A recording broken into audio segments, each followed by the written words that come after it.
Hi friends, welcome to Karanya's kitchen. Karanya's కిచెన్లో ఈరోజు వీడియోలో కేవలం 5 నిమిషాల్లో చాలా సింపుల్గా అయిపోయే స్నాక్ని చూపించబోతున్నాను.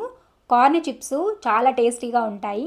పిల్లల నుంచి పెద్దవాళ్ళ వరకు అందరూ ఎంజాయ్ చేస్తూ తింటారు. ఇప్పుడు ఈ కార్న్ చిప్స్ని ఎలా ప్రిపేర్ చేసుకోవచ్చో వీడియోలోకి వెళ్ళి చూసేయండి. కార్న్ చిప్స్ని ప్రిపేర్ చేసుకోవడానికి ఫస్ట్ స్టవ్ ఆన్ చేసి స్టవ్ మీద ఒక ప్యాన్ని పెట్టుకుని అందులోకి డీప్ ఫ్రైకి సరిపడినంత నూనెను పోసుకోండి. నూనె బాగా కాగిన తర్వాత ఒక కార్న్ చిప్ని వేసి చూడండి. వేసిన వెంటనే చక్కగా పైకి తేలింది అంటే నూనె కాగినట్లే. అలా నూనె కాగిన తర్వాత ఈ కార్న్ చిప్స్ని వేసి హై ఫ్లేమ్లో కొన్ని సెకండ్ల పాటు అలా ఫ్రై చేసుకోండి. మనం నార్మల్గా వడియాలు కానీ అప్పడాలు కానీ ఎలా ఫ్రై చేసుకుంటామో ఆ విధంగా ఫ్రై చేసుకోవాలి.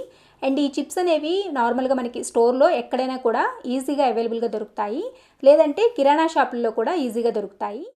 ఇలా కార్న్ చిప్స్ నూనెలోకి వేసుకున్న వెంటనే చక్కగా ఈ విధంగా ఫ్రై అయిపోతాయి.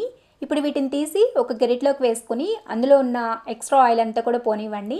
పోయిన తర్వాత ఒక గిన్నెలోకి వేసుకుని పక్కన పెట్టుకోండి. ఇదే విధంగా మిగిలిన చిప్స్ అన్నిటిని కూడా ఫ్రై చేసుకోండి.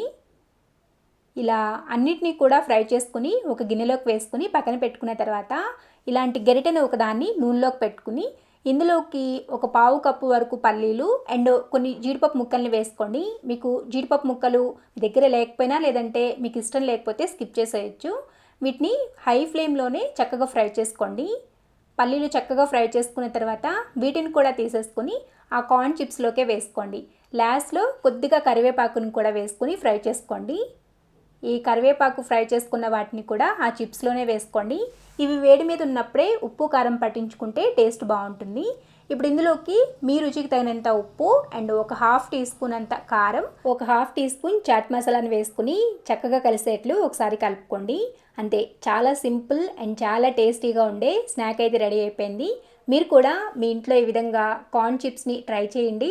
ట్రై చేశాక మీకు ఎలా వచ్చిందో కూడా కింద కామెంట్ సెక్షన్లో కామెంట్ చేసి చెప్పండి. మీకు ఈ వీడియో కానీ నచ్చినట్లయితే ప్లీజ్ వీడియోని లైక్ చేయండి అండ్ ఈ వీడియోని మీ ఫ్రెండ్స్కి రిలేటివ్స్కి షేర్ చేయండి. మరిన్ని యమ్మీ అండ్ టేస్టీ రెసిపీస్ కోసం కారణ్యాస్ కిచెన్ని సబ్స్క్రైబ్ చేసుకోండి అండ్ పక్కనే ఉన్న గంట సింబల్ని కూడా నొక్కండి. Thanks for watching.